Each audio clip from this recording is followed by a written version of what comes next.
श्री काकभुसुंडी जी की आत्मकथा। श्री रामचरितमानस के उत्तर कांड में काकभुसुंडी और गरुड़ जी का बृहद संवाद मिलता है। काकभुसुंडी जी नीलगिरी में निवास करते हैं। वे राम कथा के पारंगत व्याख्याता है। उनसे राम कथा सुनने के लिए अनेक पक्षी वहां आते हैं। मोहग्रस्त गरुड़ जी निज संदेह निवारणार्थ उनके आश्रम में पहुंचते हैं। काकभुसुंडी जी उन्हें विस्तार पूर्वक राम कथा सुनाकर उनका भ्रम दूर करते हैं। पश्चात गरुड़ जी के पूछने पर काकभुसुंडी जी उनको अपने 2 जन्मों का वृतांत सुनाते हैं। वे कहते हैं, हे खगेश, भगवान आशुतोष के अपरिमित प्रसाद से मुझे अपने सभी पूर्व जन्मों का ज्ञान एवं स्मृति प्राप्त है। अब मैं अपने 2 जन्मों का इतिवृत्त आपको सुनाता हूं। पूर्व कल्प के किसी कलयुग में मेरा जन्म अयोध्यापुरी में शूद्र वर्ण में हुआ था। मैं उस जन्म में मन, वाणी और कर्म से शिव का परम भक्त तो था, परंतु अन्य देवताओं की निंदा भी किया करता था।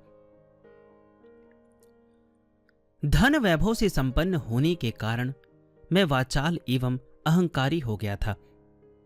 मैं दंभ एवं पाखंड की सीमाएं पार कर चुका था। उस समय मैं रामनगर की महिमा से पूर्णतः अनभिज्ञ था। उस भयंकर कली काल में मैंने चिरकाल तक अयोध्यापुरी में निवास किया। एक बार वहां भयंकर दुष्काल पड़ा। पूरे अवध मंडल में हाहाकार मच गया। अन्न जल के अभाव में लोग मरने लगे।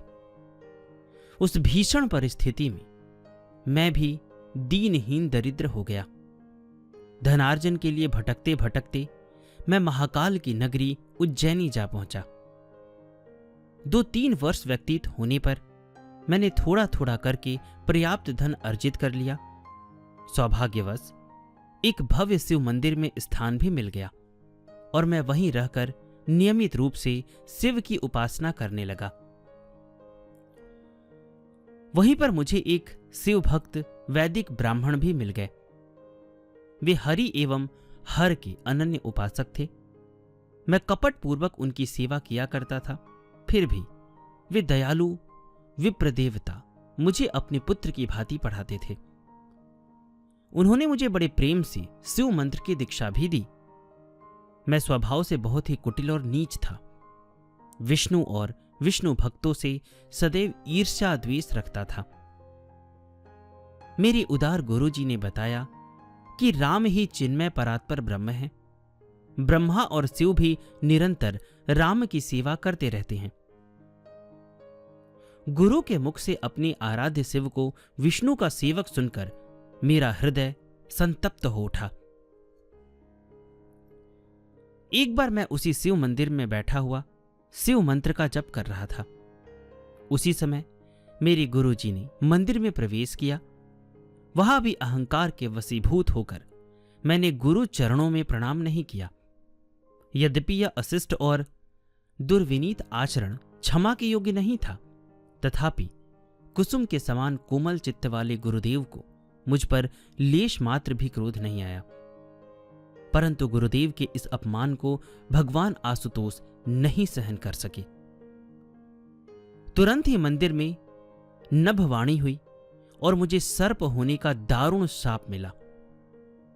मेरी दयनीय स्थिति से द्रवीभूत होकर गुरुदेव ने स्वरचित स्तोत्र से शिव जी की स्तुति की। उनकी स्तुति से आशुतोष शीघ्र ही संतुष्ट हो गए और मुझ पर वरदानों की झड़ी लगा दी। जन्म और मृत्यु के समय प्राणी को जो भयंकर कष्ट होता है, वह तुम्हें स्वल्प मात्र भी नहीं होगा। जन्म जन्मांतर की स्मरण शक्ति कभी नष्ट नहीं होगी। मेरी कृपा से अब तुम्हारे हृदय में अखंड राम भक्ति का उदय होगा। तुम्हारी यातायात शक्ति तीनों लोकों में अव्याहत रूप से कार्य करेगी। तुम्हारे लिए संसार में कुछ भी दुर्लभ नहीं होगा। निश्चय ही इन आशीर्वचनों की बौछार गुरु कृपा का ही फल है। शिव शाप के कारण मैं तत्काल सर्पाकृति में परिणत हो गया और विंध्यगिरि के गहन वन में जाकर निवास करने लगा। कालांतर में मैंने सर्पदेह का त्याग किया। पुनः मैंने न जाने कितनी बार जन्म लिया और बिना किसी पीड़ा के अनायास ही शरीर का त्याग किया। प्रत्येक जन्म में मेरी स्मृति, भक्ति, शक्ति एवं गति अकुंठित रहती थी। हे पक्षीराज, अब मैं आपको अपने वर्तमान जन्म की कथा सुनाता हूं। मेरा जन्म ब्राह्मण कुल में हुआ, किंतु इस समय मैं आपको काक शरीर में दिखाई पड़ रहा हूं। अब मैं आपकी इस जिज्ञासा को भी शांत करूंगा कि मैं मनुष्यों में सर्वश्रेष्ठ विप्रदेह से चांडाल पक्षी यानी काक शरीर को कैसे प्राप्त हो गया। वर्तमान जन्म में बाल्यावस्था से ही मेरा मन प्रभु श्री राम के चरण कमलों में अनुरक्त रहता था। मैं श्री राम के सगुण साकार रूप का उपासक था। निर्गुण निराकार ब्रह्मा की उपासना मुझे रुचिकर नहीं लगती थी। मैं मुनियों के आश्रम में जाकर श्री रघुनाथ जी के गुण, स्वभाव, चरित्र, यश, लीला आदि का श्रवण कीर्तन स्मरण करते हुए समय यापन किया करता था। यही मेरी प्रिय दिनचर्या थी। सुमेरु गिरी के उत्तुंग शिखर पर एक विशाल वटवृक्ष के नीचे महर्षि लोमस का पवित्र आश्रम था। पर्यटन करते हुए मैं उनके आश्रम जा पहुंचा और उनके श्री चरणों में मस्तक झुकाकर प्रणाम किया। पहले तो मैंने अपना सम्यक परिचय दिया, तत्पश्चात उनके पूछने पर अपने वहां आने का प्रयोजन बताया। मैं सगुण ब्रह्मा की उपासना पद्धति का ज्ञान प्राप्त करने के लिए आपके चरणों में उपस्थित हुआ हूं। मैं अपने प्रभु श्री राम के सगुण साकार रूप का साक्षात्कार करना चाहता हूं। कृपया इस प्रयोजन सिद्धि में यथोचित मार्गदर्शन कीजिए। किंतु इसके विपरीत महर्षि ने अपना निर्गुण पक्ष मेरे सामने प्रस्तुत किया। मैंने उसे काटकर अपना सगुण पक्ष उनके समक्ष स्थापित किया।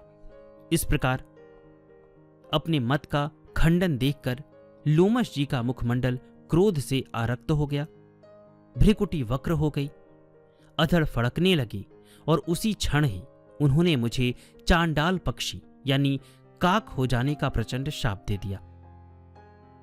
मैंने अत्यंत विनीत भाव से उनके शाप को अंगीकार कर लिया और तत्काल द्विज देह से काक शरीर को प्राप्त हो गया। तभी से मेरा नया नाम काकभुषुंडी हो गया। मेरे मत का खंडन करने में महर्षि का लेश मात्र भी दोष नहीं था। मैं तो यही मानता हूं कि श्री रघुनाथ जी मेरी सगुण भक्ति की परीक्षा लेना चाहते थे। इस परीक्षा में मैं पूर्णतः सफल हो गया। भगवान ने मन, वाणी और कर्म से मुझे अपना सेवक जानकर महर्षि की मति को पुनः पूर्ववत स्थिर कर दिया। वे अनुताप की अग्नि में जलने लगे। मेरी विनम्रता से संतुष्ट होकर उन्होंने मुझे स्नेहपूर्वक अपने पास बैठाया और प्रफुल्लित मन से राम मंत्र प्रदान किया। उन्होंने मेरे इष्ट बाल रूप राम की ध्यान विधि को अच्छी तरह समझाया। कृपालु लोमस जी ने मुझे अपने आश्रम में बहुत दिनों तक रोककर अतिशय पावनी राम कथा को विस्तार से सुनाया।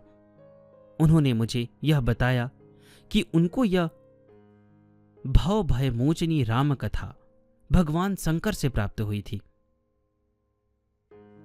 राम कथा सुनने के पश्चात मैंने महर्षि लोमस को नतमस्तक होकर प्रणाम किया। उन्होंने मेरे ऊपर आशीर्वचनों की झड़ी लगा दी, जिसके प्रभाव से मुझे भगवान राम की अविरल भक्ति प्राप्त हो गई। मैं इच्छा अनुसार शरीर धारण करने में समर्थ हूं। मुझे ज्ञान विज्ञान आदि सब कुछ प्राप्त है। मेरी सभी मनोकामनाएं फलीभूत है। मेरा मोह नष्ट हो चुका है। लोमस जी की अनुमति पाकर उनको बार बार प्रणाम करके मैं इसी नील शैल पर चला आया जो सुमेरु पर्वत से सुदूर उत्तर में स्थित है। यहीं पर मेरा आश्रम है। मेरे आश्रम के चारों ओर 1 योजन यानी 4 कोस तक कहीं भी अविद्या का प्रभाव नहीं पड़ सकता। यह भी महर्षि लोमश का आशीर्वाद है। मुझे इस नील सैल में निवास करते हुए 27 कल्प बीत चुके हैं। मैं प्रतिदिन नियमित समय चक्रानुसार राम कथा कहता हूं, जिसको सुनने के लिए नाना प्रकार के पक्षी यहां आया करते हैं। हृदयाभिराम कविधाम बाल रूप भगवान राम ही मेरे इष्ट देव हैं। भक्तों का कल्याण करने के लिए जब जब त्रेता युग में भगवान राम अवधपुरी में मनुज रूप में अवतार लेते हैं, तब तब काक शरीरधारी मैं वहां 5 वर्ष पर्यंत रहकर अपने इष्ट देव बाल रूप राम की मनोमुग्ध कारणी अद्भुत छवि एवं उनकी मधुर सरस लीलाओं का आनंद लेता हूं। एक बार अपने इष्ट देव को शिशुओं की भांति लीला करते हुए देखकर मेरे मन में भी मोह का अंकुरण हो गया। यह भी उन्हीं की माया का प्रभाव था। बाल क्रीड़ा करते हुए उन्होंने मुझे पकड़ने के लिए अपना नन्हा सा हाथ फैलाया। मैं भी अपनी रक्षा के लिए खेल ही खेल में उड़ने लगा। फिर भी उनका हाथ मेरे पास ही दिखाई पड़ा। यहां तक कि मैं आकाश में उड़ते उड़ते ब्रह्मलोक तक जा पहुंचा। वहां भी उनका हाथ मेरे अति समीप दिखाई पड़ा। भगवान शिव के वरदान से मैं किसी भी लोक में अबाध गति से जा सकता था। ब्रह्मलोक के ऊपर भी राम की भुजा को अपनी अति सन्निकट देखकर मैंने घबराहट से अपने नेत्रों को बंद कर लिया। फिर जब मेरे नेत्र खुलते हैं, तब मैं अपने आप को पुनः अयोध्यापुरी में पाता हूं।